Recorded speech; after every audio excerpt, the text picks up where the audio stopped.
So yeah, I was shot twice in Afghanistan, and it turns out that if that happens, occasionally they'll give you a dog instead of proper medical care. I was in a first Gulf, attached to a Marine unit. Yep, on the front lines, trained as a dental technician. People ask me, you in the war? Yeah, the war on plaque.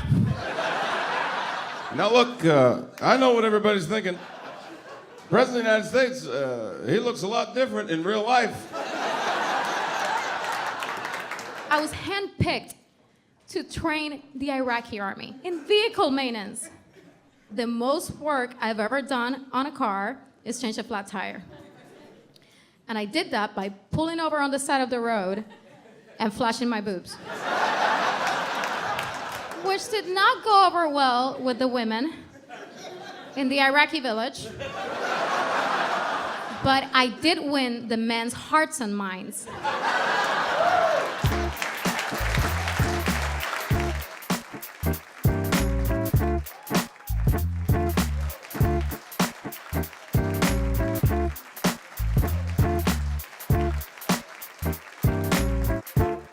For the civilians, I don't expect you to care about this as much as we do, because we lived it.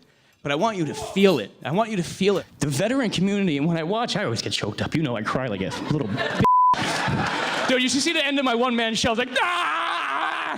Girls walk out, what a When you're in the military, you feel like you're part of something bigger. And it's hard to find that outside of the military. You know, like I deployed to Iraq, like how am I gonna top that, you know? So being able to get here on stage, being in New York City, performing in English, it's... What made you realize that comedy was your thing? I got out of the military, and then my husband saw a flyer for Comedy Bootcamp, and he thought I was funny.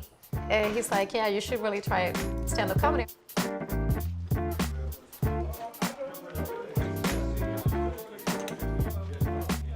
All right, so we're back at it. Comedy Bootcamp class. This class is geared toward not necessarily making stand-up comedians. It's helping you deal with and bring out what's inside of you. Now we're starting to get into finalizing our sets for graduation. Who wants to go first?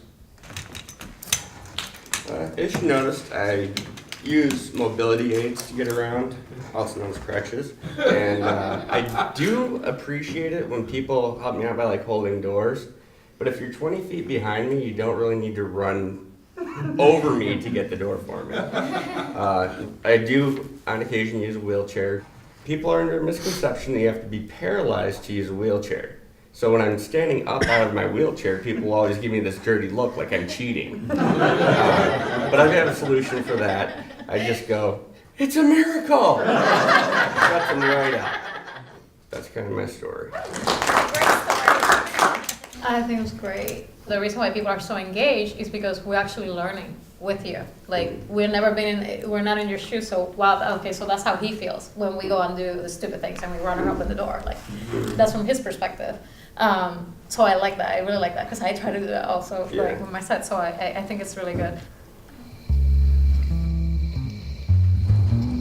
I have a lot of, resentment for things that happen or mean things that people have said to me. The Comedy Bootcamp really has helped me gain that skill where now I can turn, my anger and frustration into something positive.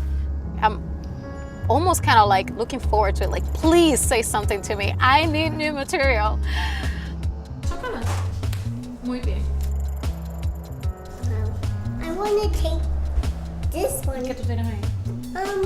A Tories. ¿Cuántos juguetes tienes? 5. Déjame ver, ábrelo.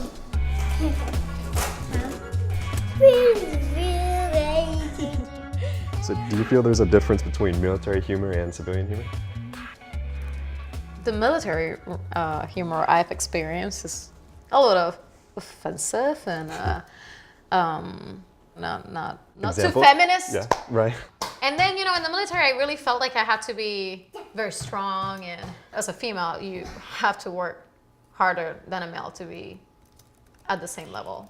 So a lot of people that were in the military with me They're amazed that I'm doing comedy. They're like, she actually has a sense of humor, like, because when people would make those type of jokes that to me were offensive, I'm not gonna laugh. Even though actually that was a little funny, but it's not okay. I'm not gonna laugh. I can enjoy a, blue comedy, what they call it, because it's funny. I just feel like there's a time and place for that. If we're a comedy club, but while you're in uniform, when you allow that, you create a culture in your unit or your organization that it is okay. It is okay to see females in that way. I was sexually harassed in the military from day one until the day I left. So it's not over.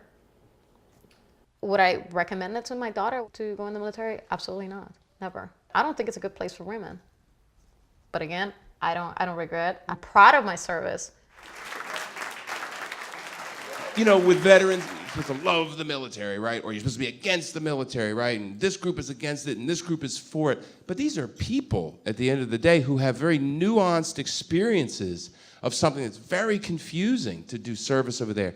So this is translating something into comedy when it's time to do that, because it can be sort of half-baked and still traumatizing. It's too early then, but later, when it's ready, that's magic.